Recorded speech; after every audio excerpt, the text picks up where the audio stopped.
Boa noite a todos. Primeiramente, agradecer o convite e a honra de moderar uma mesa tão forte. E o tema da aula hoje é por que a artroscopia do quadril falha.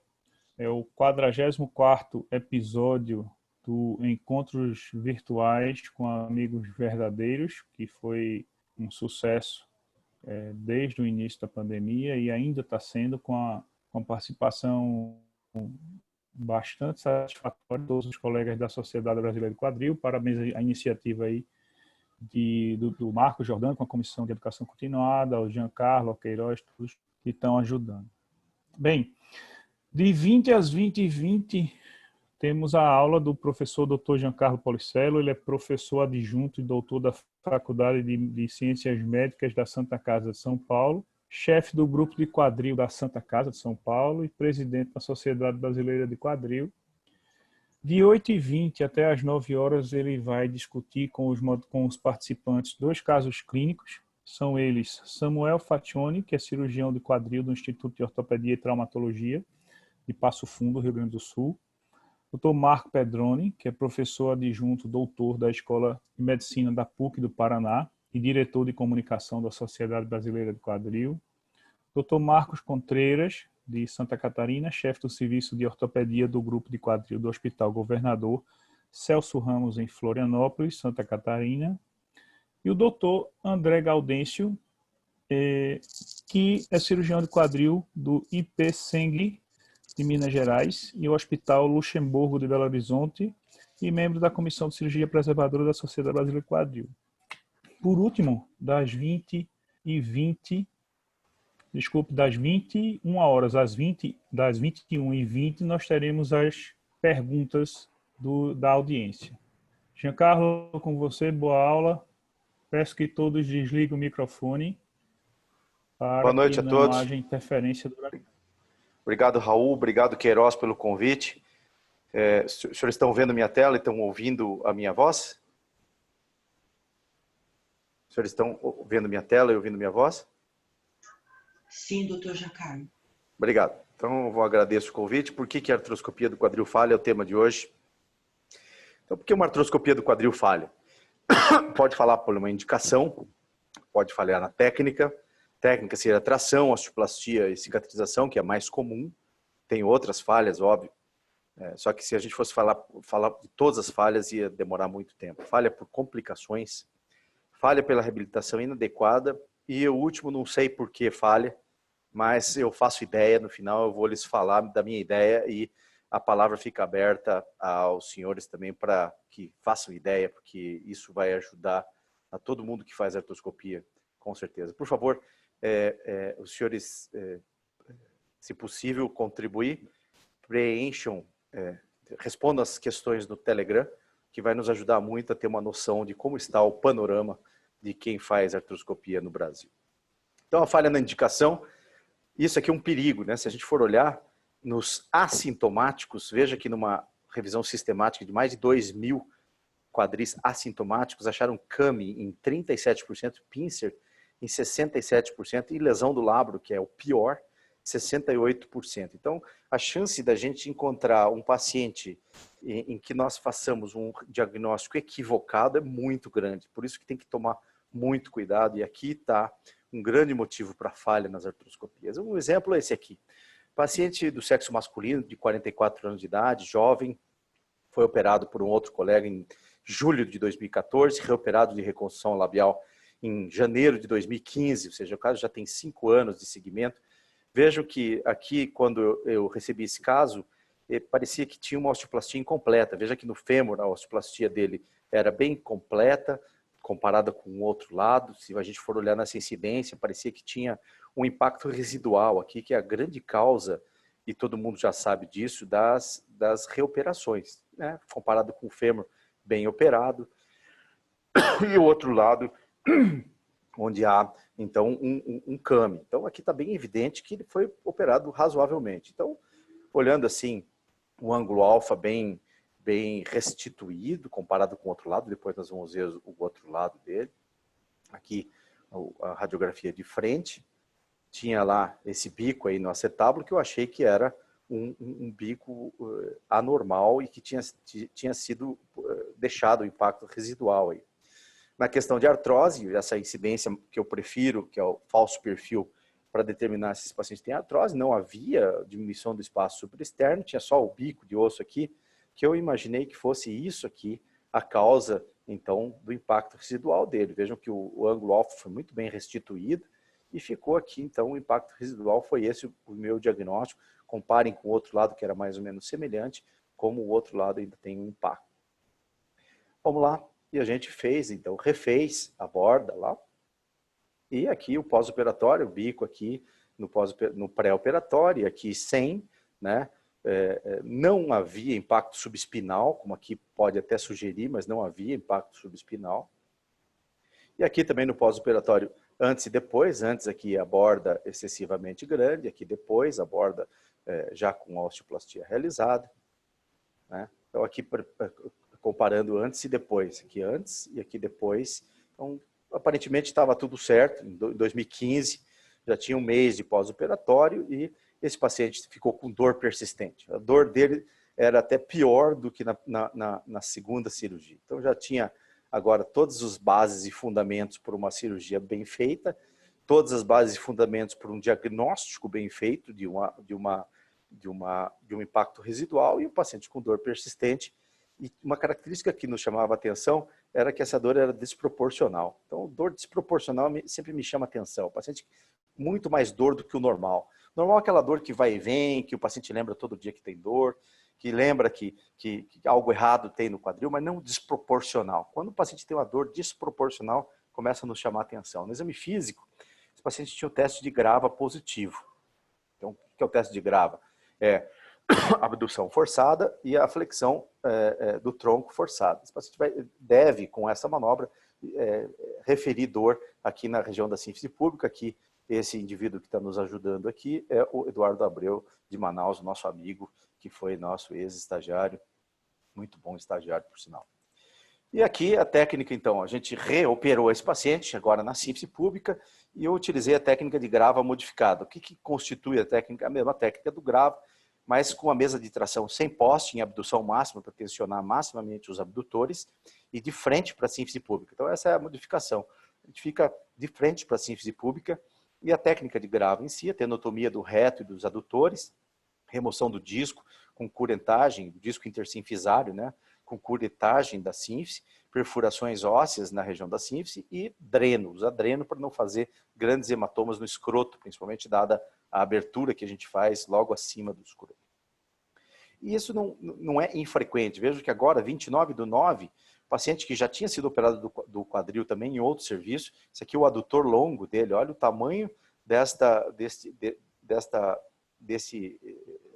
peritendinopatia do adutor longo.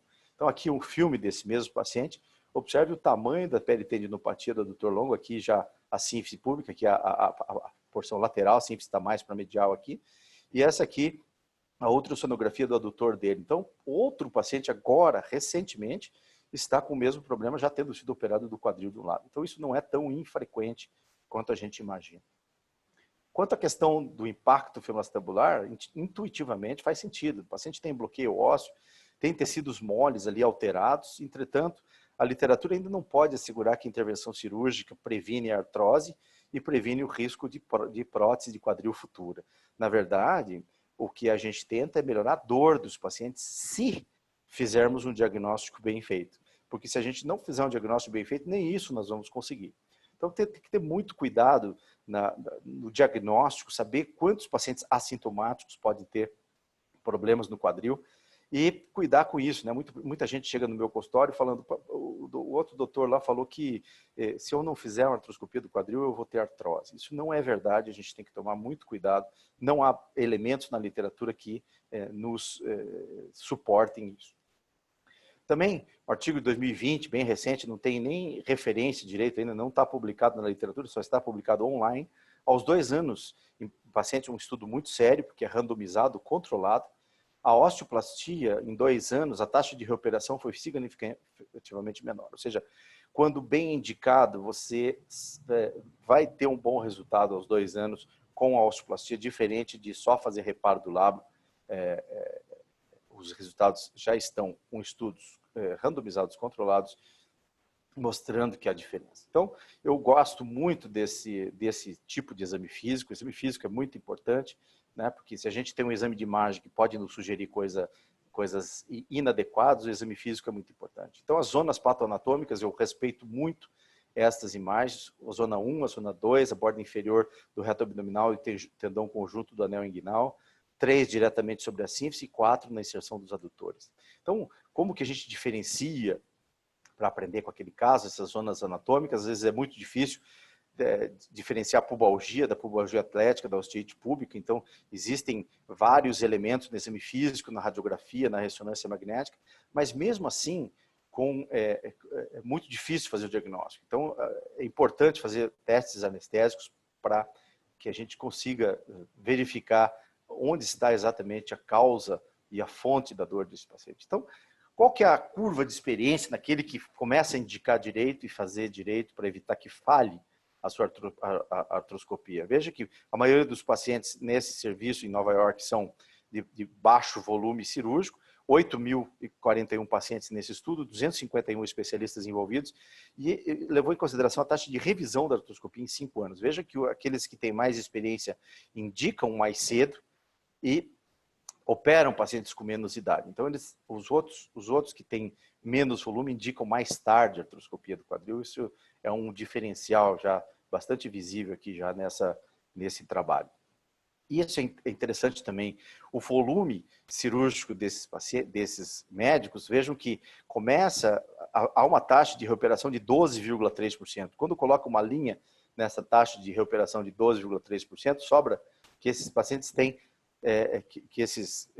essa curva de experiência começa a diminuir de 12,3% em 389 casos. Então, é muito mais do que a gente imagina a curva de experiência para você começar a ter menos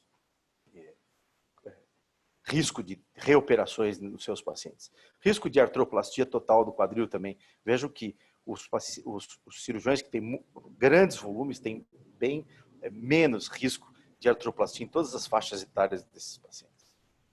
Também, diretamente proporcional à taxa de revisão, ao volume que esses pacientes têm. Os cirurgiões com muito mais volume, tanto nos quadris artrósicos quanto nos não artrósicos, têm muito menos risco de ter que refazer uma artroscopia ou fazer uma prótese nesses pacientes. A taxa de reoperações, vejam, por faixa de experiência, é menor naqueles que têm mais volume. Também é importante saber da curva de experiência, né?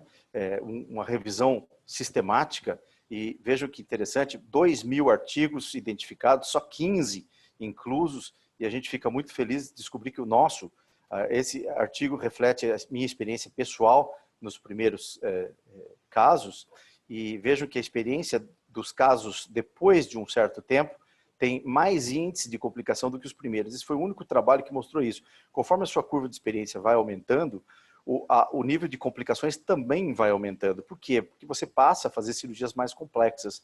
E então as suas complicações elas não diminuem, elas apenas mudam de característica. Isso a maioria dos estudos não reflete isso.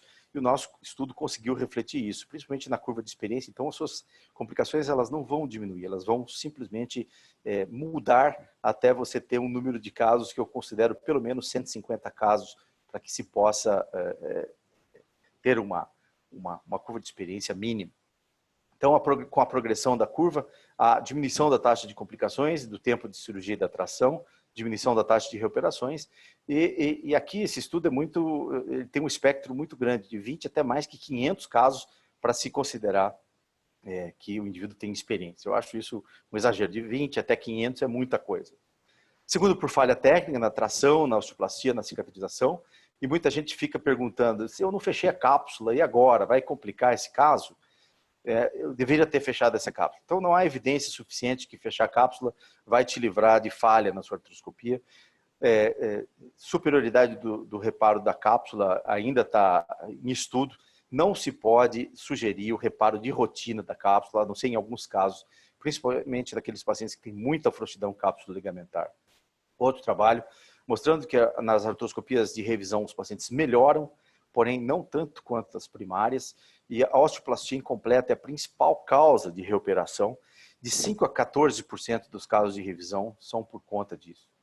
Aqui, muito bom ver o Dr. Renato Locks, nosso colega de Santa Catarina, com um trabalho, mostrando que a maioria dos pacientes que precisaram fazer grandes reconstruções, 2 ou mais cirurgias antes da reconstrução, ou seja, aqui é muito pior, porque são 2 ou mais cirurgias, 14% dessa casuística precisou de prótese, 7% precisou ser reoperada por aderência, ou seja, não é pouco. Você ter que fazer 2 ou mais cirurgias, o risco é bastante maior. E nas que não falharam, felizmente, os resultados foram similares aos que não precisaram de revisão.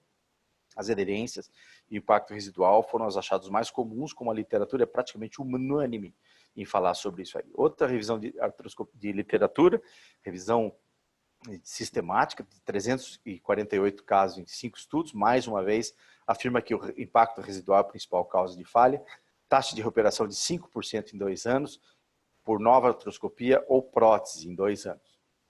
Outra revisão sistemática, 448 quadris em 6 estudos, mais uma vez, impacto residual, lesões do lábio deixadas de tratar, lesões condrais, 14,6% outros procedimentos foram necessários, e também todos os estudos e revisões sistemáticas afirmam isso. Os resultados das reoperações são inferiores aos resultados das operações primárias. Nessa casuística lá de Iowa, 4% das artroscopias precisaram de revisão em 8 anos de segmento, idade menor que 50 anos, foi uma dos principais pacientes que precisaram de reoperação, e a maioria até 18 meses após a artroscopia primária. Mais um caso, mais um trabalho, 1 ano de pós-operatório, taxa de 5,7% de revisão em 19 pacientes, 8 precisaram de nova artroscopia, e vejam quantidade de pacientes que precisaram de prótese, bastante gente. Também, comparando revisão com primário, esses pacientes que precisaram reoperar têm melhora significante, pior é a melhora naqueles acima de 2 cirurgias, e a melhora está diretamente relacionada àqueles com bom espaço articular, sem reparo prévio do lábio, e naqueles que precisaram de aplicatura capsular na revisão. E aqui vem um banho de água fria, tudo isso que eu falei agora, que é a análise de um banco de dados de uma seguradora privada. Eles têm números diferentes, vejam, 18%, e isso para eles é alarmante, né? Muito mais do que o que está publicado, que é em torno de 5% a 14%.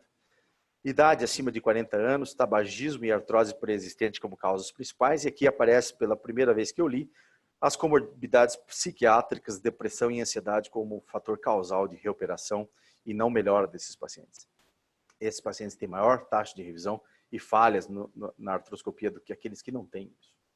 Também pode ter falha por complicações, vou mostrar pelo menos poucas, existem muitas complicações, é uma aula de mais de 1 hora só disso, mas eu vou mostrar algumas que são mais gritantes. Veja que o cirurgião percebeu bem, com certeza, nessa cirurgia, que ele tinha deixado uma âncora lá, mas daí vem aquele negócio da âncora absorvível, que a gente tem que tomar muito cuidado, e vejam o estrago que essa âncora, entre aspas, absorvível fez, tanto na cabeça, quanto no lado acetabular desse paciente, né? Então, a hora que vai remover a âncora, não tinha nada absorvido de âncora aqui, e o tamanho da lesão condral que uma âncora mal posicionada faz, que o cirurgião da cirurgia primária viu que aquela âncora estava lá. Outro caso, uma cortesia do Fábio Moria, 6 meses depois de uma artroscopia de um paciente jovem, de 25 anos, uma degeneração do quadril com uma sinovite importante, 6 meses depois, que estranho. Vamos olhar então o shaver que a gente usa. Esse shaver aqui parecia um pouquinho mais rugoso à primeira vista, diferente do importado. Esse shaver aqui é nacional, esse shaver aqui é importado. Ele ainda ficou preocupado com essas diferenças, colocou os shavers na microscopia eletrônica. Vejam a diferença do shaver importado com a diferença de um shaver nacional, que largou um monte de limalha de metal dentro da articulação, provocando a destruição da articulação de um jovem de 25 anos de idade. Então, a escolha do material também é muito importante, porque a gente tem que tomar muito cuidado, porque pode incorrer nesse risco de complicações. Ossificação heterotópica, trombose, lesão neurológica cutânea também são importantes complicações. A incidência é baixa, a maioria é temporária. evitar tração menor que 2 horas, o rolo recortado, esse rolo posicionador, o panetone recortado, proteger a genitália do paciente, os pés bem presos, principalmente para evitar a lesão do nervo cutâneo femoral lateral. Aqui o exemplo. E mesmo com tudo isso, ainda necrose parcial da pele do escroto, caso meu. Esse aqui também é um caso meu, mais recente, eu mudei por conta desta complicação aqui, eu mudei, agora eu uso o pino excêntrico, não uso mais esse panetone. E vejam que o que a gente é obrigado a passar. Esse paciente falava para mim, doutor, fotografa para mim o meu escroto aqui, que eu quero ver até ficar bem bom. Então, até isso eu tive que fazer, fotografar até o final, o escroto dele. Aqui ele perguntou, quando que eu devo voltar? Eu falei, não, o senhor está com alta, não precisa voltar mais. Aqui também, agradecer ao Ricardo Cassiano de Muriaé, que ele operava num hospital urológico, onde deram, ao invés de soro fisiológico para ele irrigar a articulação, deram para ele água. E aquela água fez essa lesão. Então, uma lesão muito grande, vejam que desastre por conta só de uma falha ao escolher que líquido vai irrigar a articulação. E por não prestar atenção nisso, né? Eu não prestaria atenção, ninguém prestaria atenção nisso. Por sorte, a competência do Ricardo fazendo o tratamento dessa paciente deixou a sequela menos ruim do que poderia ter sido. Então, quer dizer, uma coisa muito importante a gente pensar em tudo. No caso meu, vejo, me deram soro fisiológico a temperatura de 60 graus na paciente. Olha o desastre, no caso meu. Mesmo assim, tomar cuidado com isso. Até a temperatura do soro a gente é responsável. Então, tem que tomar muito cuidado. Falha pela reabilitação, então, fase 1 de proteção máxima, recuperar a amplitude até 6 semanas, né? Recuperar a amplitude de movimento, proteger a integridade dos tecidos, evitar inibição muscular, normalizar a marcha até 6 semanas. Proteção moderada até 12 semanas, isso aqui está nesse artigo aqui, é só os senhores copiarem a referência. Reeducar a marcha, progredir a amplitude de movimento, reforço muscular específico e independência funcional até 12 semanas. Depois, proteção mínima até 16 semanas, intensificar o controle neuromuscular, iniciar as atividades aeróbicas, treino de equilíbrio e propriocepção, retorno para atividades recreacionais já sem dor, e até 20 semanas já começar a puxar mais forte, principalmente os atletas, muito antes disso, a gente puxa mais forte, exercício específico para o retorno ao esporte, correção de compensações musculares, treino de força, integração da região proximal e distal, exercícios pliométricos. Então, e por último, da fase esportiva para frente, quando o paciente não tem mais dor, ausência de compensação, amplitude de movimento, força muscular e pontuação satisfatórias nos scores funcionais. E aqui, por último, não sei por que falha, a depressão e a ansiedade aumenta os custos, acontecendo em 35% dessa casuística, publicada agora em 2020, ou seja, artigo recente, e não é com pouco paciente, 5.000 pacientes de 14.830 tinham depressão e ansiedade, e esses pacientes tinham aumento significante dos custos de saúde antes e depois da operação. Então, dor desproporcional. Pacientes com esse tipo de quadro, a gente tem que tomar muito cuidado, porque pode estar diante de um paciente desse tipo, daquele que a gente não sabe por que falha, mas falha, e existe isso com todo mundo, comigo não vai ser diferente. Então, os senhores respondam as pesquisas, a pergunta do Telegram, e eu agradeço por essa primeira fase dessa apresentação. Muito obrigado. Raul? Aqui. Ou tá me ouvindo? Você quer comentar as perguntas do Telegram, ou já mostramos os casos? Você quer... Vamos deixar as perguntas. Na verdade, eu só tenho uma pergunta do Q&A aqui, que dá para você responder e a gente passar para outra. Quais os cuidados nas indicações de artroscopia em pacientes hipermóveis, como, por exemplo, bailarinas? Essa é a única pergunta que apareceu para nós. Essa é uma pergunta importante, não é? É única e é importante. Você, com paciente com frouxidão cápsula ligamentar, tem que tomar cuidado triplicado. Esse é o único tipo de paciente que eu abro a cápsula com mais cuidado ainda e fecho a cápsula. Nesses pacientes é importantíssimo fechar a cápsula, porém numa bailarina, se você tensionar muito a cápsula, você acabou com a carreira dela. Então tem que fechar, mas não tensionar.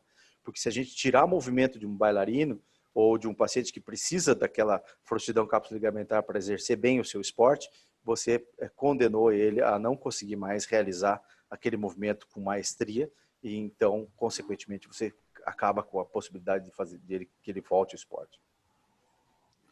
Perfeito. Pode continuar, só lembrando a todos que as perguntas devem ser enviadas aqui. Pode ser pelo Q&A, que está na sua tela, ou pode também pelo Telegram, que a gente repassa.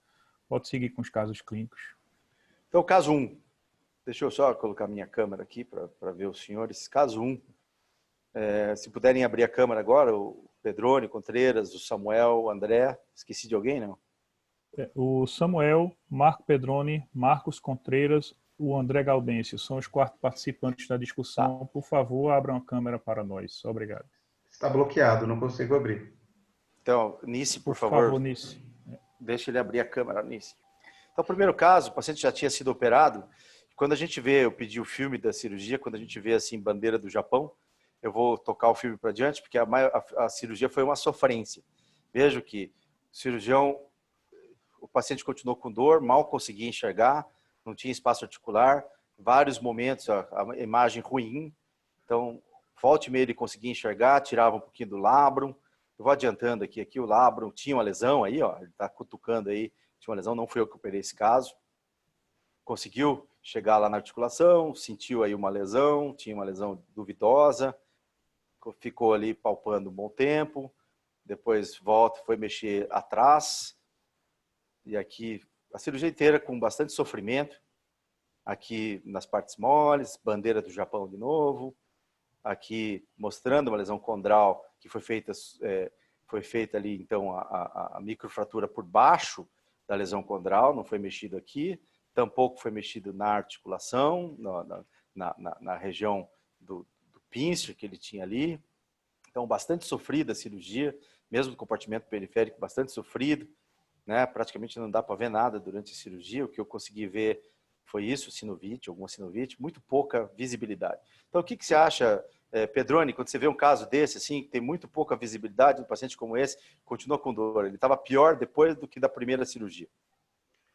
Boa noite, amigos. Boa noite a todos. Bom estar presente aqui, participando com vocês dessas aulas tão enriquecedoras para nós, né, do ponto de vista científico. Giancarlo, indiscutivelmente, quando você tem uma artroscopia difícil como essa, você entra dentro do critério que você falou, né, de má resultado. Você não fez nada. Se isso daí for o pós-operatório dele, nitidamente você vê que o ângulo alfa está aumentado, você vê que ele não corrigiu nada. É falta de correção. Eu vou ter que ir mais rápido, senão não vai dar tempo da gente tocar os casos. Contreiras, o que você acha? Me preocupa. Está abaixo do teu volume. Está abaixo do teu volume, Contreiras. Abaixaram o volume? Está abaixo, está muito baixo. Está baixo. Melhorou agora? Ainda não, Melhorou? Um pouco mais. Melhorou? É o máximo que eu tenho. Tá, dá para ouvir. Bom, eu me preocupo, acho que o tempo que a gente tinha de pioneirismo, nós já passamos, né, Giancarlo? Eu, você, Pedrone e outros colegas, nós passamos. O pessoal que está começando a artroscopia agora não precisa passar os perrengues que nós passamos no passado, né? Então, muita gente está começando a artroscopia, precisa de ajuda ainda. Então, nitidamente, a falta de experiência de um colega para lidar com um caso mais difícil, ou não tão difícil, mas de lidar com situações que acontecem, do sangramento, enfim, determinou essa situação nesse caso. Samuel, você tem pego o caso assim? Consegue ver o filme dos pacientes? Porque eu raramente consigo ver o filme da cirurgia dos pacientes que foram operados. Samuel, está ouvindo? Tá me ouvindo agora? Está ouvindo, está ouvindo. Desculpa. Não, é muito difícil conseguir o vídeo, é muito difícil, né? E a imagem, às vezes, a mesma imagem pré-operatória que eu considero importante você ter como parâmetro para ver o que foi corrigido ou o que não foi corrigido, né? André. São coisas importantes. André? Oi? Está escutando? Está ouvindo? Estou escutando. Você está me escutando? Estou escutando. Pegar o filme, normalmente eu não pego, não. Geralmente é a surpresa, né? Quando a gente entra, que a gente às vezes vê o desastre, né? E realmente não fez nada, né? Ele só debridou, arrancou o labro, piorou a situação, né? E não corrigiu absolutamente nada, né? O ângulo alfa aumentado, o canto aí, né? Então, é necessário refazer tudo, né? Então, aqui está indicado, você acha que tem impacto residual aqui. A principal causa É impacto residual aqui, aparentemente, nessa borda aqui, é impacto residual. Tá todo mundo de acordo? Sim. Está indicada a reoperação? Você não acha que tem diminuição do espaço articular aqui? Tem lesão condral aí, né?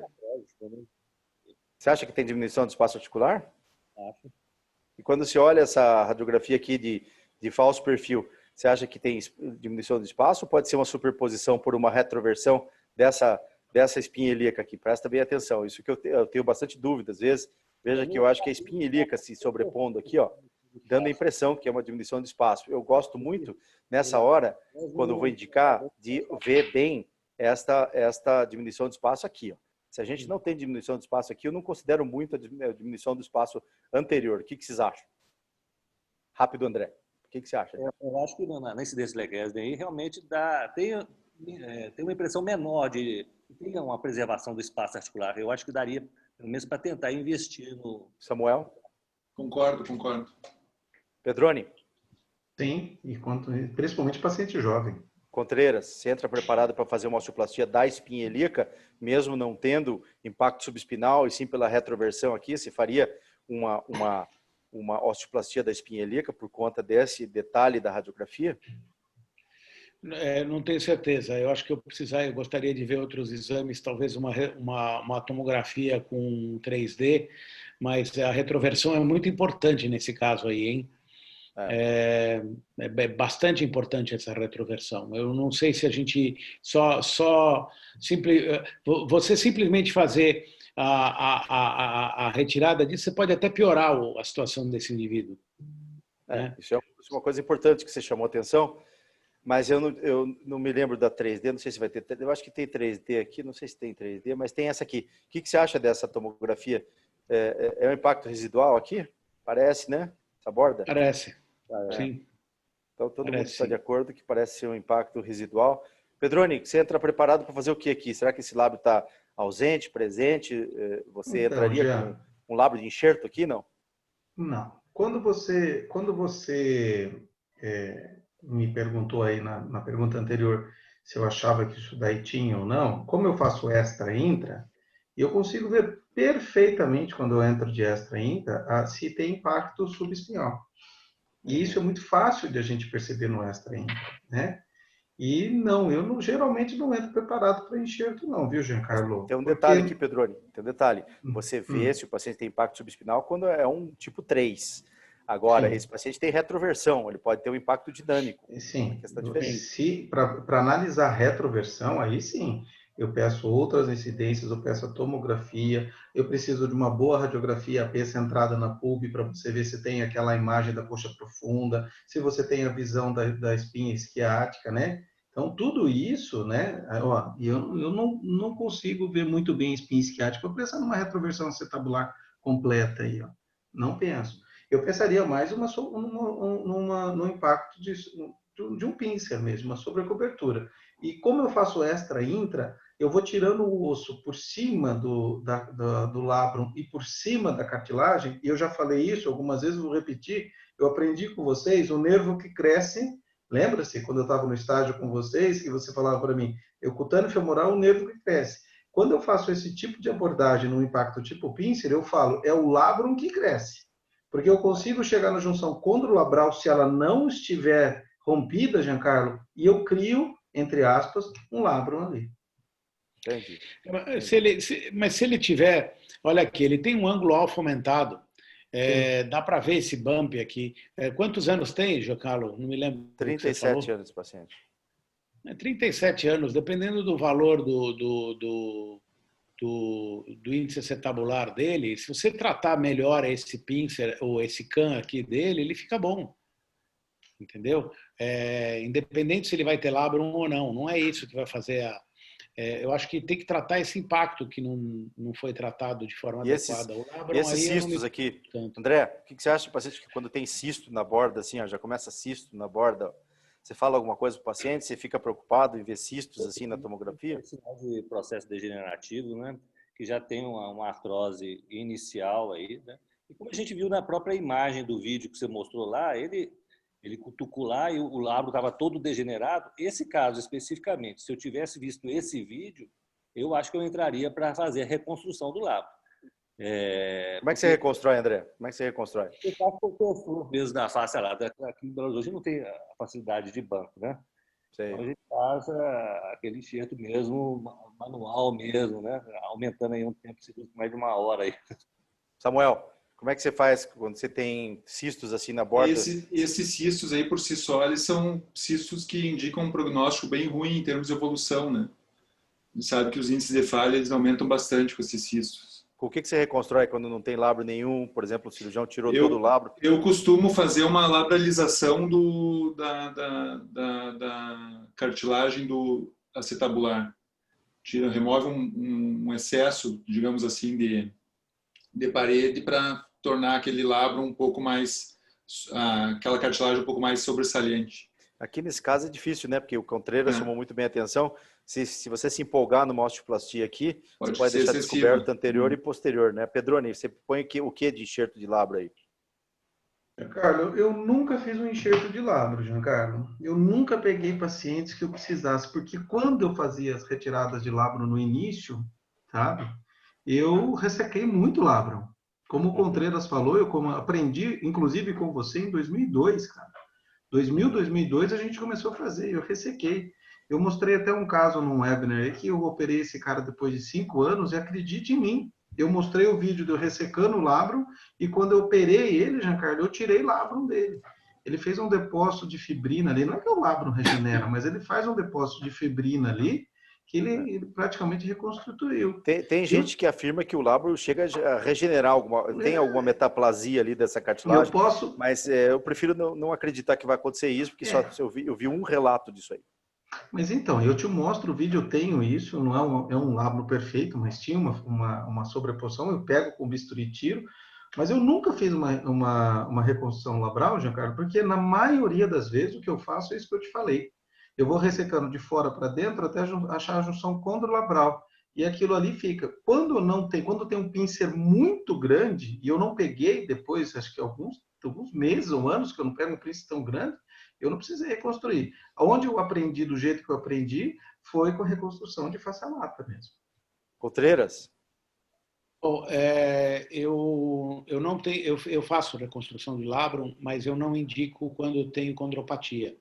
Então, se eu já vejo uma condropatia na borda acetabular importante, eu acho que eu vou ter pouca vantagem com isso. Não é a reconstrução do labrum que vai me fazer a diferença. Eu prefiro, nesse caso aqui, melhorar o CAN dele e não tirar o suficiente da parte acetabular que resta e para não ter impacto visível na artroscopia com movimento, né? Soltar o pé da mesa e movimentar e enxergar bem isso, mas eu não me preocuparia com a reconstrução do labrum, nem augmentation, se tivesse um pouquinho, que às vezes que é uma técnica bastante interessante quando você tem um pouquinho de labrum, mas se tiver condropatia, se tiver lesão de cartilagem, eu não vejo vantagem nisso. Outra possibilidade que a gente esqueceu de comentar aqui é que nós podemos usar também a porção reflexa do reto. Eu já fiz isso. Coxa, como enxerto de labro. Eu já fiz isso várias vezes, só que lesões maiores que 1,5 centímetro, ele é muito fino. E é muito complicado. Então, para lesões pequenas, até pode. E você pode soltar uma porção dele, deixar a porção que está inserida primeiro e depois cortar essa porção, né? Senão ele fica com dor, o paciente. Você tem que soltar a porção dele que está inserida, né? Okay. Mas lesões maiores que 1 centímetro não funciona. Ok. Vamos continuar. Então, aqui está aquela área de excesso de cobertura, né? E aí o paciente fez uma ultrassonografia. Veja, aqui tem sinal da seta, né? Mostrando aqui o trocânter menor, o trocânter menor do paciente aqui e o psoas inflamado, veja aqui também. E o que mais assustou foi isso aqui, o sinal da seta. Vocês têm visto bastante comum aqui nos exames o sinal da seta aqui, ó. Como vem o sinal da seta, que é aquela seta que é o sinalzinho que o radiologista coloca lá e todo mundo vai atrás do sinal da seta e não da clínica do paciente. Então, diz aqui que tinha uma peritendinopatia do psoas, que está aqui, e esse paciente ganhou uma série de infiltrações peritendinosas do psoas. Então, isso também contribuiu para agravar a dor dele. Então, o que era ruim ficou pior do pior, porque agora ele tinha um monte de infiltração por conta desta seta aqui, que mostrava que o problema estava aqui. O que você acha disso? Tem muita tendinite do psoas, tendinite mesmo, porque isso aqui não é tendinite, tá? Nem peritendinite, é só o sinal da seta. Você tem visto muito isso, Pedroni? Não, Giancarlo, eu tenho pego bem pouco tendinite de psoas, ressalto também muito pouco. E Samuel? cada vez libero menos. Samuel? Não é tão frequente, mas ainda surge alguns casos, né? Mas a tendinite do psoas em pós-operatório, às vezes é comum se a reabilitação não é adequada, né? Tendinite dos flexores. Quantas vezes você já viu o sinal da seta ser tratado? Eu acho que essa questão do psoas, eu já conversei com isso algumas vezes e ele é mais sério do que a gente pode imaginar, porque o principal flexor é um músculo muito potente, tem muita contratura, a reabilitação do psoas é muito difícil, pouca gente sabe fazer, tá? E é um músculo extremamente importante que a gente dá pouca bola para ele. Não, tendinite do psoas não é a minha preocupação, mas a contratura do psoas por defesa, isso sim pode gerar dor nesse quadril. André? Salto do psoas, eu já peguei os 2 casos, já cheguei a operar, mas a tendinite frequente, não, de forma eu acho que é extremamente rara, né? E, como você falou, esse sinal da seta é extremamente frequente, né? Isso aí... Esse paciente não melhorou nada com as infiltrações que foram feitas do psoas dele. E a questão da cápsula, tem alguma preocupação com essa cápsula? Isso aqui é pós-operatório, tá? Você acha que essa cápsula, ela não foi fechada, a cápsula, pelo menos até onde eu vi no filme? Você acha que essa cápsula cicatrizou bem? O que vocês acham? Eu acho que ele não fez nada, né? Ele abriu a cápsula direito, né? Eu acho que o maior problema nesses casos com cápsula, Jean, é a aderência entre a cápsula e o recesso labral ali, né? Você acha que tem Então, alguma coisa aqui? Não parece. Eu não sei. Né? É que eu acho que aí não é uma ressonância comum, né? Sem contraste, então fica mais difícil de ver. O paciente estava com muita dor, eu já tinha indicado outra cirurgia, não vale a pena indicar contraste para um paciente desse. Samuel, o que você acha dessa cápsula? Eu não vejo nenhum defeito maior nela. Acho que realmente, talvez ele não tenha, pela dificuldade de acesso dele, ele não tenha nem realmente aberto ela, né? Pedroni? Perfeito, eu também concordo com o Samuel. Aí, ó, pelo jeito vocês têm razão, né? Ó, a cápsula está inteira aqui, ó, inteira. Não, mesmo que o contreiro chamou muito bem a atenção, não dá para ver direito, eu não quis submeter esse paciente a uma artrorressonância só para ver se tinha aderência, porque eu já tinha indicado uma nova operação para ele, certo? Mas a cápsula aqui não parece ser o problema, né? Vejam aqui também. Pode ser que tenha alguma aderência aqui, isso sim, né? Mas isso aqui não justificaria a dor que esse paciente sentia, né? E aí, tecnicamente falando, Pedroni, outside in, técnica inside out, nós. Fala aí, Contreras, você faz inside out, Samuel também, Gaudêncio, são 4 contra 1 aqui. 4 contra 1. Com certeza, o Pedroni está sozinho nessa de outside in aí. Tem uma outra possibilidade também que eu queria discutir. Mas bem discutir. acompanhado. Eu queria discutir uma outra possibilidade que a gente discute pouco. Na última reunião foi discutido pouco isso, no último quadricurso.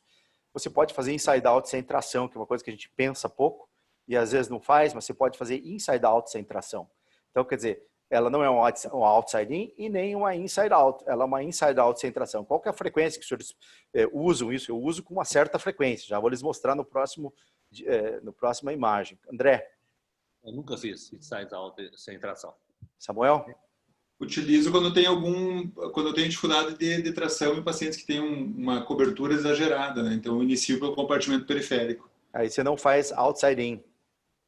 Não, tenho preferido fazer inside out sem tração. Eu acho que isso é uma grande alternativa, Samuel, eu acho que é uma grande alternativa para quem não gosta de outside in, que é o nosso caso. Nós somos 4 contra 1 aqui, que é o Pedroni. Mas eu vejo que tem muita gente que gosta, né? Contreras, o que você acha? Eu acho que é mais uma opção. Eu já fiz outside in, acho que é bom a gente conhecer outra via de acesso, né? Às vezes você pode ter alguma dificuldade de entrar, mas a minha via principal é inside out mesmo. Pedroni? Eu sempre outside in, já. Eu raramente utilizo inside. Quando eu tenho uma suspeita de alguma sinovite ou que eu quero ver se tem alguma coisa, que eu não tenho dúvidas do que o paciente tem, eu até posso começar pelo inside out. para dar uma olhada dentro da articulação, como se fosse uma artroscopia diagnóstica, para não abrir tanta cápsula. Apesar que eu torno a referir, mesmo outside in, eu tenho aberto cada vez menos a cápsula, tá? Então, isso é uma eu faço observação inside out. importante. Uma observação importante que você fez, que adventam a técnica outside in, cada vez abre menos a cápsula. Isso é uma coisa interessante. O Contreras também falou uma coisa interessante, que é você ter que saber as duas. Na verdade, você tem que saber as duas técnicas, né? Sim. E saber que existe essa terceira opção de você entrar em inside out sem tração, porque eu vejo todo mundo, eu faço essa, ah, não, eu faço essa, não, eu faço essa. Então, não é bem assim. Você tem uma terceira opção, né? E aqui tá, realmente, conforme aquela cápsula super espessa, era meio óbvio que a gente ia conseguir um bom espaço medial, mas não ia conseguir um espaço super externo adequado. Então, realmente, a gente, por aqui não dá para entrar na articulação, né? A gente realmente resolveu entrar com a técnica inside out sem tração, né? Eu estava com medo também daquela cápsula muito espessa. Então, sem tração, a gente localiza lá o primeiro portal e vai sem tração entrando na cápsula, faz a capsulotomia por essa via, sem a tração, com o quadril fletido mais ou menos a 45 graus. Os senhores concordam? Quando você começa com que flexão, Samuel? Tem gente que começa com o quadril fletido a 90 graus. O que você acha? Eu utilizo uns 30, 40 graus, não é muita flexão, não. O mais importante talvez seja a rotação, né? Manter ela neutra. Rotação, importantíssimo. E isso aí é como a gente fazia lá quando o Thomas Bird ensinou a gente lá no comecinho a abordar o espaço extra-articular, né? Que você mexia lá dentro, tirava todos os aparelhos e começava de novo, né? É isso que você está fazendo. Exatamente. Não é fácil, tá? André? Geralmente, num caso como esse, eu faço o outside in, né? Mas eu faço uma flexão no máximo uns 30 graus. Olha, uma vez eu experimentei fletir, quanto mais você flete, mais fácil entrar, tá? A 90 graus a cápsula fica muito frouxa, muito fácil entrar. Só que o pé tem que estar fora da tração, aí depois você tem que pôr o pé na mesa de novo, prender o pé na mesa para dar tração. Mas você pode chegar até 90 graus para fletir isso aí. Esse é o aspecto da cirurgia. Sinais de luta aqui, né, da primeira cirurgia, onde ele entrou. Lembra que ele estava cutucando de fora para dentro. Aqui a gente vê o aspecto de dentro para fora, né? Aqui alguma irregularidade. Veja que a gente conseguiu abrir bem a cápsula, né?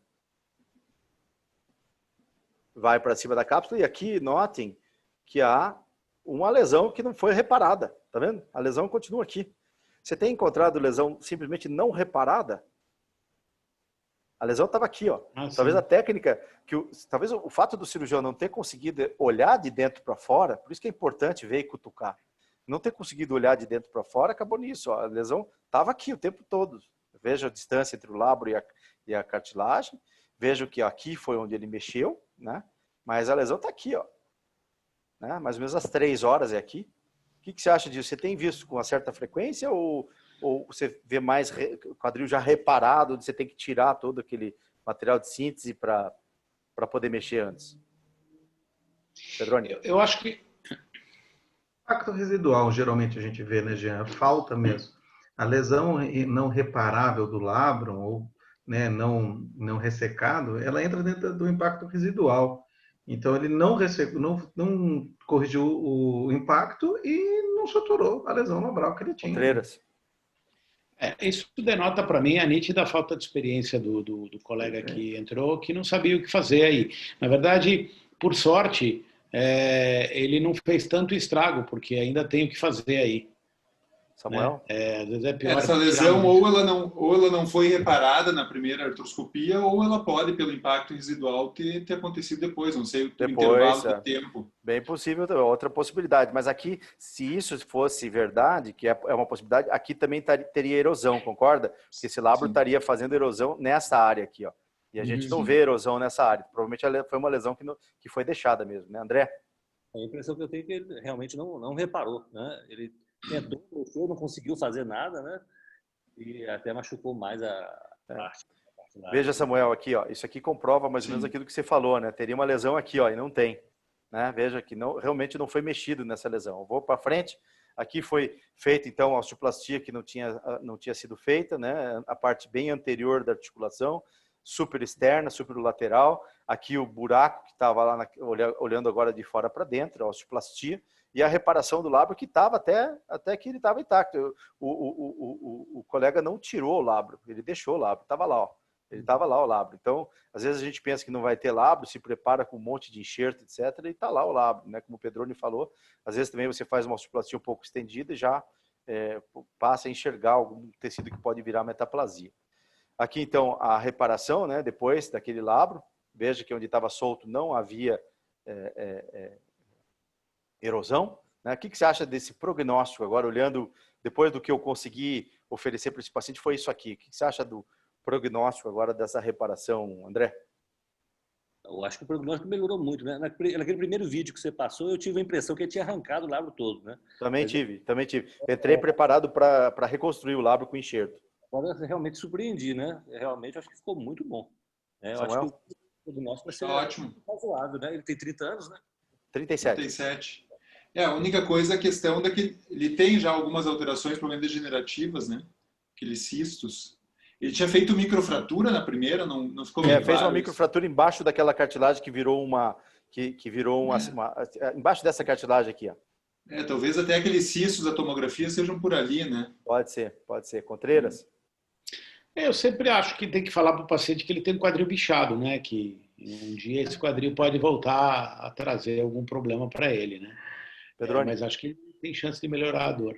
Bom, de novo, expectativa de paciente. Eu gosto de falar, todo mundo sabe disso, converso bastante. Converso muito com o paciente, muito. 2, você fez a reparação labral aí, perfeito. Você tinha realmente um pincer, uma sobrecobertura? Você mexeu no CAM também? Não. Porque nós estamos vendo, então. O câmbio, para mim, já estava feito, o ângulo alfa já estava corrigido. Não, Então, no AP não parecia que estava corrigido, Jean. E tinha aquela sobrecobertura também ali. É verdade. Que vocês discutiu até que era uma retroversão acetabular. Mexi então, sim. Então, só para ver a sua reação, Pedroni. É cachorro, você não muda, né? Foi feita uma osteoplastia incompleta aqui também, ó. Sabe aquela apple bite que eles chamam, mordida de maçã? Isso aí, tá vendo? Só aqui, ó. Todo o resto ficou. A área de osteoplastia é essa aqui, ó. Você tem visto com frequência essa que chamam de apple bite, contreiras? Sim. Pedroni? Sim, Jean, mas olha, eu vou ser sincero que às vezes, Jean, como eu não abro muito a cápsula lá embaixo, eu faço muito teste dinâmico. Eu faço muito teste dinâmico perioperatório. Eu dobro, eu tiro. Hoje a gente tem uma mesa dessa da Smith Neffel, que é muito fácil de trabalhar com ela, né? E eu tiro o pé também, além disso, e faço o teste dinâmico. E se eu vejo que não pega, Giancarlo, eu não sou muito favorável a ficar ressecando muita cápsula para tirar aquilo que às vezes eu acho que não pega. André, você acha importante o teste dinâmico que o Pedroni falou? André? Vou fazer sim, faço o teste dinâmico sim. Contreiras, teste dinâmico, o que você acha? Importante.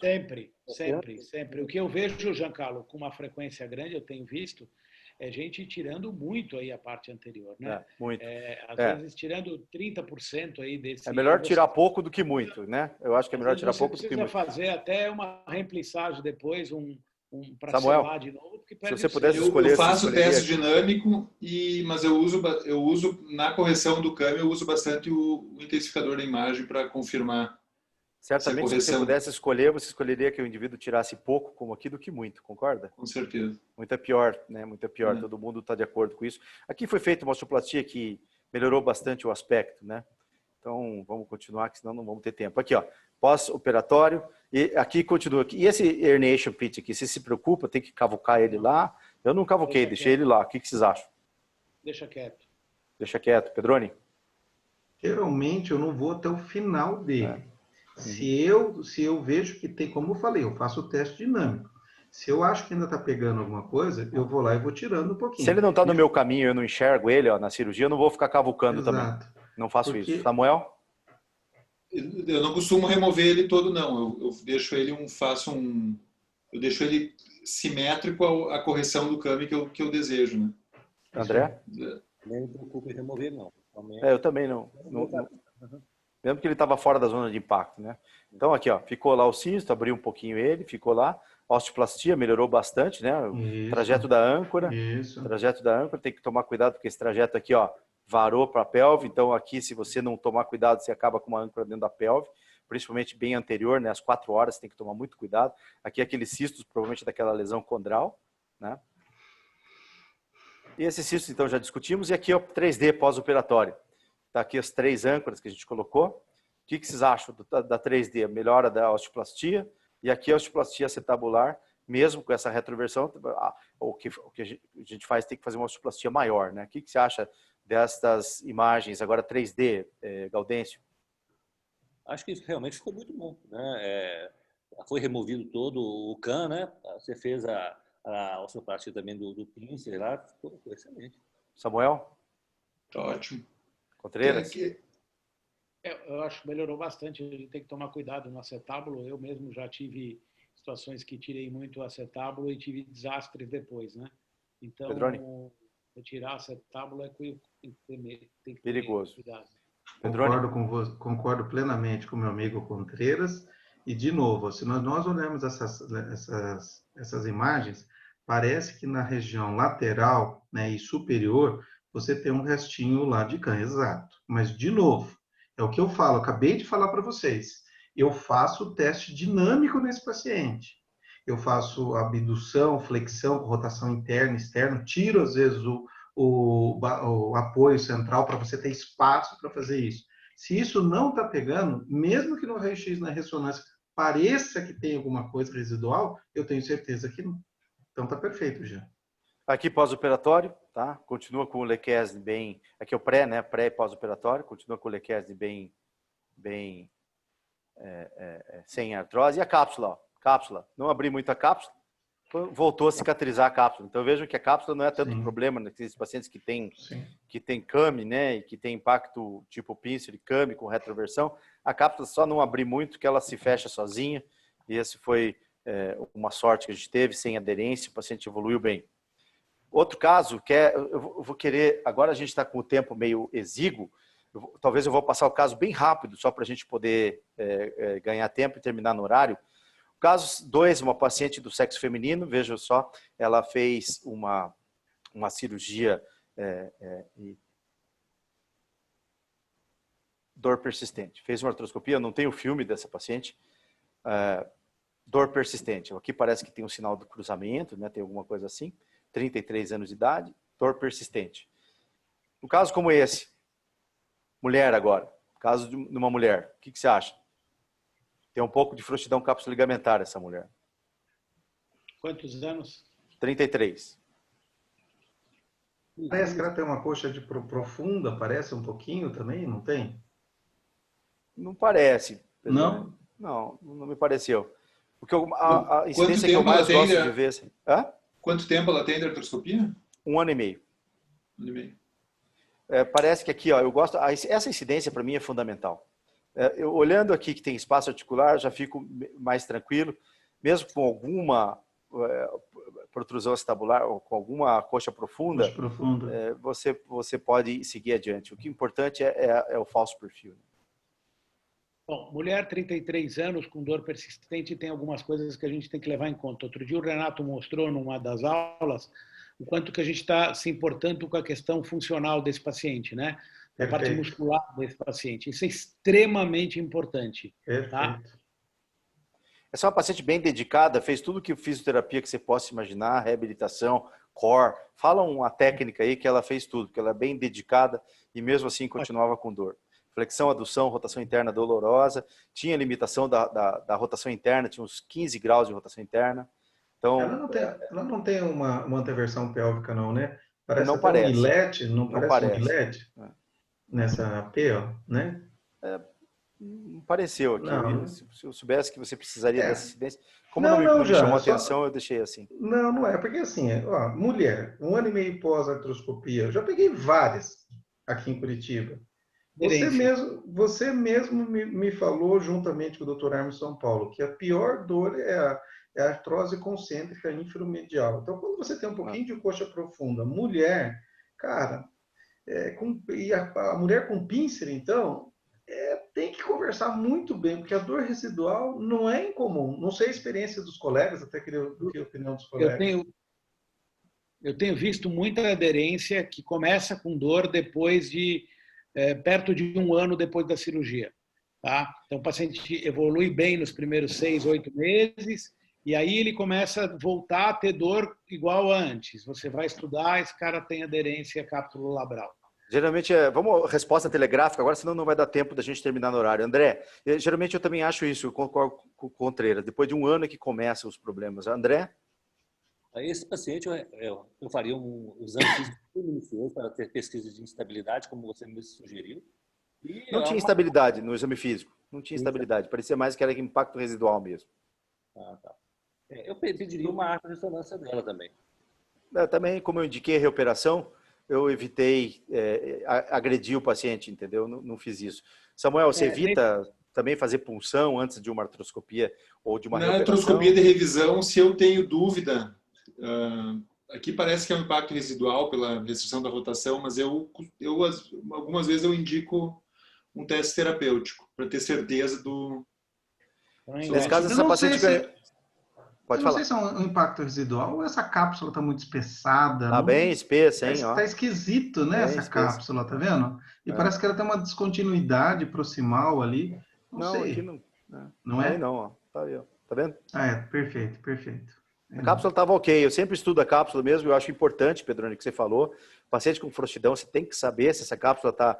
Aquela cápsula pode ser que esteja espessa aqui por conta da cirurgia, mas aqui você não vê... Né? Sim, perfeito. Ela está bem reparada, também não tem sinal de aderência. Tem aqui algum sinal que algo restou aqui, né? Tem algum sinal de lesão condral aqui, vocês concordam? Vamos rapidinho, porque para a gente ter tempo. Você acha que tem alguma coisa aqui embaixo dessa lesão? Aqui embaixo disso aqui? Você chamando a atenção, parece que tem ali uma imagem esclerose, né? A cápsula está bem cicatrizada, né? Você se preocuparia com essa cápsula, Contreras? Eu acho que eu acho que na hora a gente tem que estudar bem essa cápsula. Me preocuparia, sim. Eu acho que a cápsula é uma preocupação numa paciente que tem frouxidão. Você fecha essa cápsula no final, André? Eu procuro sempre fechar. De rotina não, mas se tem um sinal de instabilidade, fecha sim. Samuel, como é que você fecha a cápsula? Quando? Eu costumo, nesses casos, quando não tenho... Esse aqui tu provavelmente não vai abrir muito a cápsula pela correção, que deve ser pequena. Então, eu costumo abrir só o acesso interportal. Interessante observar possível. Nesse caso, veja aquilo que eu falei para você, que o tecido que está solto, ele erode, ele faz erosão aqui, ó. Tá vendo? Veja que esse tecido estava solto, quando você empurra ele para dentro, veja, empurrando ele para dentro, Samuel, como ele vai erodir, ele faz erosão no tecido lá, ó, faz erosão. Sim. Então, o que aconteceu? Esse labro não foi reparado e toda vez que essa paciente fletia, aduzia o quadril, esse labro ia parar lá dentro da articulação. Foi isso que provocou erosão. Por isso, naquele outro caso, Samuel, eu achei que não havia lesão prévia, entendeu? Achei que a lesão foi deixada, entendeu? Sim. E aí, o que fazemos aqui agora? Temos que reparar isso aí, concorda? Tem que fazer a aplicatura. Tem que mostrar isso para os caras do convênio, que eles não acreditam que tem lesão do labro, que você tem que reparar um labro, porque isso não aparece na ressonância. Aqui a consequência, né? Imagina que esse labro, toda vez que o paciente faz flexão, adução, vem parar aqui, ó. Ele vem parar aqui, ó. Né? Tanto é que ele erodiu toda essa parte. Tudo isso aqui é sinal de luta do labro contra a cartilagem, né? Então é importante fazer o diagnóstico intraoperatório disso. Veja que ele está completamente solto aqui, ó. E por isso que ele vem parar aqui, né? Porque ele deixa a sua marca aí, né? Tá? Perfeito. Tá. Então, a gente viu as marcas, tem que reparar, concorda? Ó, osteoplastia, então foi feita a osteoplastia de revisão, né? Revisada a osteoplastia aí, ó. Antes e depois, né? Aqui é antes, né? A borda maior aqui depois, olhando por fora, né? Você faria mesmo a osteoplastia do mesmo jeito, André? Mesmo jeito. Contreras? É isso aí, tá certo, perfeito. Samuel Pedroni? Mesma maneira. Ótimo. Só que o Pedroni de fora para dentro. E ali, ó, onde está a erosão, você tem que fixar pelo menos um ponto bem perto da erosão, porque esse labro está sendo erodido daqui para lá, né? Então, um ponto lá já para fixar isso aqui, né? Cabeça do fêmur bem redonda, aqui o ponto. Aqui um ponto usando 2 fios para dar o ponto, para ficar bem firme. Aqui o labro mantendo o selo, né? Isso é importante. Perfeito. Tá vendo? 2 pontos para segurar bem nessa borda, que ficou meio... A osteoplastia foi meio... Tinha uns cistos aqui também, né? E aí, pós-operatório. Acho que eu tirei demais aí, fiz uma osteoplastia muito agressiva. O que vocês acham? Difícil só com essa imagem te dizer, né, Jean? Tem que medir, né? Hã? Tem que medir, Difícil né? só com essa imagem dizer, mas parece que não. Não parece que tirou muito, não. André? Superior. Pela tomografia, parece que não. Samuel? Que não. Então, basicamente era isso. Tomar cuidado. Esses 2 casos foram para ilustrar. Eu corri um pouco mais com esses casos, mas essa paciente, felizmente, evoluiu bem, conseguiu voltar às suas atividades, e agora a gente podia partir para o Raul, ver se tem perguntas e como que ele quer conduzir a partir de agora. A gente vai ter tempo de alguma discussão ainda com o público e também entre nós, né? E eu agradeço muito pelo tempo dos senhores aí. Raul? Estou aqui. Perguntas do Telegram também, né? Temos. Obrigado, grande aula, grande discussão. Se puder liberar aqui. Está liberado meu áudio. Estamos escutando bem? Estamos escutando Então, bem. tá. Bem, nós temos algumas perguntas aqui. Primeira foi a do Dr. Flávio Aranha. Ele pergunta para os participantes da mesa se vocês não concordam que o R4 deveria obrigatoriamente de 1 ano de treino somente em cirurgia preservadora / artroscopia para obter certificado de artroscopista. O que vocês acham? Essa mesa está aberta. André? Eu acho o seguinte, que acho que a tendência é o R4 virar 2 anos, né? E isso eu acredito que já iria incluir naturalmente a melhora da expertise na artroscopia, porque realmente 1 ano não dá para, no meu modo de ver, não dá para aprender artroscopia de quadril. Samuel, Contreiras, Pedroni? Um ano para artroscopia e para ortopedia geral do quadril é muito pouco. Contreiras? Então, Eu vi diversas vezes discussão nos congressos internacionais, lá no ISHA, sobre o fellowship de artroscopia de quadril, né? Então, a maioria dos serviços que tem fellow de artroscopia de quadril acham que menos que 1 ano só dedicado à artroscopia seria muito difícil ensinar alguém para fazer artroscopia, né? Também acho, concordo com o senhor. Pedroni? Bom, então, e são algumas situações, né? Nem todo serviço no Brasil tem artroscopia, gente. Então, você pode aumentar para 2 anos, se vocês quiserem aumentar para 2 anos, mas o cara não vai ter. Então, 2, a molecada hoje tem uma habilidade diferente da nossa. Eu aprendi a fazer artroscopia no quadril. Eu nunca tinha feito artroscopia e eu aprendi a fazer no quadril. Uma ótica de 70 ainda por cima, que é terrível, que é um material de joelho, né, Contreiras? No início eu operei com material de joelho. Era um pouco diferente do que a gente começou, do que acontece hoje, Pedro. Eu penso, primeira coisa é o seguinte, a artroscopia é muito mais difícil do que fazer prótese. Claro, mas é claro. Então, por isso que eu segui mais tempo para aprender. Seguindo o raciocínio, então, assim, nos Estados Unidos, nos congressos que você vai e você discute isso, o pessoal treina em cadáver. Você tem coragem de deixar o teu R4 treinar no seu paciente uma artroscopia? Eu não tenho. Por mais que ele seja bom, às vezes ele pega lá para ele sentir, mas ele não vai fazer uma osteocondroplastia, eu não vou deixar ele... Algumas partes, pega aqui e sente. Então, eu acho que a gente precisa tentar padronizar algum método de treinamento, ou talvez conjugar alguns serviços que têm volume e falar, o R4 vai passar lá, ou a pessoa que quer fazer o fellow, para eles fazerem um rodízio e ver, porque eu aprendi vendo, e depois eu aprendi pôr na mão do meu paciente. E talvez, Giancarlo, no futuro, a gente incrementar ou tentar fazer os cursos em cadáver aqui no Brasil, ou eu estou tentando desenvolver um modelo. O problema é o custo, né? O problema é o custo. Eu estou tentando desenvolver com a Nacional Ossos, nós estamos numa fase final de um protótipo de quadril de ossos de plástico, com impacto subespinal, com pinça, com CAM, e até fiz uma lesãozinha com draw para o cara tentar fazer microperforação. Não é a mesma coisa, Mas eu acho que é por aí, a gente vai ter que começar a pensar nesse sentido, porque indiscutivelmente, você mesmo, Giancarlo, mostrou um trabalho onde das operadoras 18% de mau resultado, gente. E depois você colocou em depressão 35%. Gente, Isso aí. o grande problema, na minha opinião, da artroscopia do quadril... Seleção do paciente. Exato. Que Seleção queima do a paciente. técnica. Você falou tudo agora. A gente queima a técnica, ou escuto os mais velhos me encherem o saco, que desculpe o desabafo aqui, mas vem muito aquele, tá aí, já estão produzindo uma prótese. É uma indicação. Totalmente de acordo, Pedroni. Primeiro Totalmente de slide acordo. do Giancarlo, ele mostra que tem 67% de pincer que não é assintomático e 33% de câncer é assintomático. E nego vai lá e faz artroscopia bilateral no sujeito. E não é pouco. Não é pouca gente que faz isso. Então, eu acho que isso, a indicação, saber reconhecer o paciente e o treinamento. E treinamento é ver e tentar pôr a mão na massa.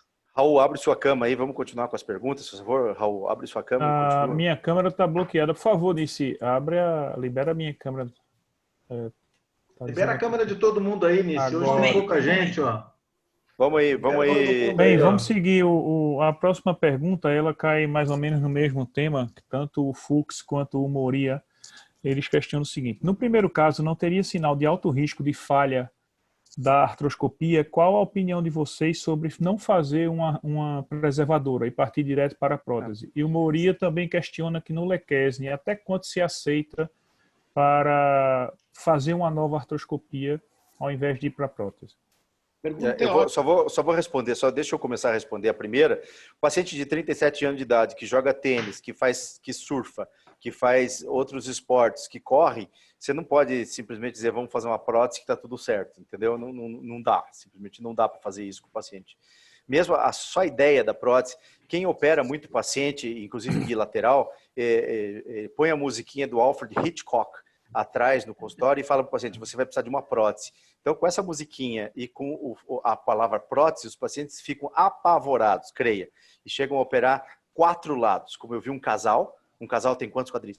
4 quadris. E eles tinham os 4 quadris operados, entendeu? Então, é isso que acontece na real, entendeu? Eu gostaria da opinião dos outros participantes. Para os demais participantes também. A primeira pergunta é ótima. Muitas vezes a gente acaba com dúvida, mas um paciente jovem que tem bom espaço articular, com tones 0 ou 1, ou seja, mais que 2 milímetros de espaço articular, eu acho que você tem que tentar fazer alguma coisa e não protetizar esse paciente. A indicação, eu tentaria de fazer artroscopia. Agora, se você não sabe fazer artroscopia, aí é outra história. Manda para quem sabe, manda para quem tem mais experiência, senão você está causando dano nesse paciente. Samuel Pedroni, Gaudêncio. Esse caso aí, você tem um paciente que fez uma artroscopia que não foi efetivamente realizada, né? Eu acho que não tem porquê partir para um tratamento conservador com uma falha da abordagem cirúrgica inicial, né? O ponto para mim, concordo com você, é isso. Na verdade, ele não foi tratado, né? Certo. 37 anos, tem que ser investido. Né? Então, a minha opinião é a mesma, tá? Eu acho que se você tem uma indicação bem feita e foi mal operado, a reoperação, ela está indicada. O problema é quando você hiperindica, né? Ou não tem experiência. Gente, eu já fiz artroscopia bilateral. Eu não estou criticando quem faz artroscopia bilateral. Mas a pessoa tem que ter conhecimento de diagnóstico diferencial, que foi mostrado aí. Tem que conversar muito com o paciente sobre expectativa de resultado. Expectativa de resultado é uma coisa. Eu já fiz artroscopia em pacientes que, na minha opinião, estavam super bem indicados. Deixei o quadril redondo e o cara entra no meu consultório, olha para mim e fala, Pedroni, estou com dor. E, infelizmente, alguns deles falam assim, eu me arrependi de ter operado. Graças a Deus que, na maioria das vezes, lá depois de um ano, o paciente volta e fala assim, puxa, sabe que melhorou? Mas já tive que, mesmo depois de um ano, entra no meu consultório, olha para mim e fala assim, pois é, não melhorou. E isso é terrível. E é esse cara que vai consultar com outro cirurgião que não faz ou que não acredita no método e vem daí bater nas minhas costas e falar assim, e aí, não adiantou nada, né? Então, Pois é, a Pedrone. indicação, a escolha do paciente e a experiência é uma soma, gente. Vamos ser mais telegráfico, que ainda Vamos tem lá. as perguntas do Telegram. Do Cabrita, perguntando se há alguma experiência em revisão de artroscopia após a colocação de âncoras sem nós e em casos em que a cápsula tenha sido retirada em excesso. Vamos lá, vocês da mesa, depois eu fico por último. Vamos ser telegráfico, porque a gente tem pouco tempo para as perguntas do Telegram. Vamos lá. Tem experiência com âncora sem nó? Pedro Contreiras? Eu tenho evitado de usar âncora sem nó, não por causa do nó. Eu não tenho problema de dar nó, eu sei dar nó. O problema da âncora sem nó é que a âncora que eu tenho acesso aqui, eu não gostei das âncoras, eu não acho que ela ancora. Então eu tenho evitado usar âncora sem nó. Se eu Samuel? peguei de outra pessoa, não.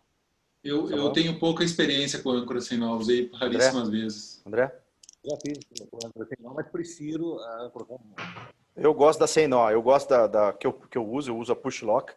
Eu gosto muito, nunca tive problema. O Cabrita que perguntou, eu nunca tive problema. Também não revisei nenhuma. Talvez o dia que você revisar uma minha, você vai achar um monte de problema e você me fala. Mas eu não reviso, não.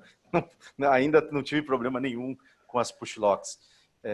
E qual é a outra pergunta mesmo, Raul? Por enquanto essa. E quer passar para as perguntas do Telegram? O resultado? Podemos passar para as perguntas do Telegram para discutir isso. Né? O Cabrita perguntou da Sim, cápsula. desculpa, ele perguntou cápsula. sobre em caso em que a cápsula tenha sido retirada em excesso, na mesma pergunta do Cabrita.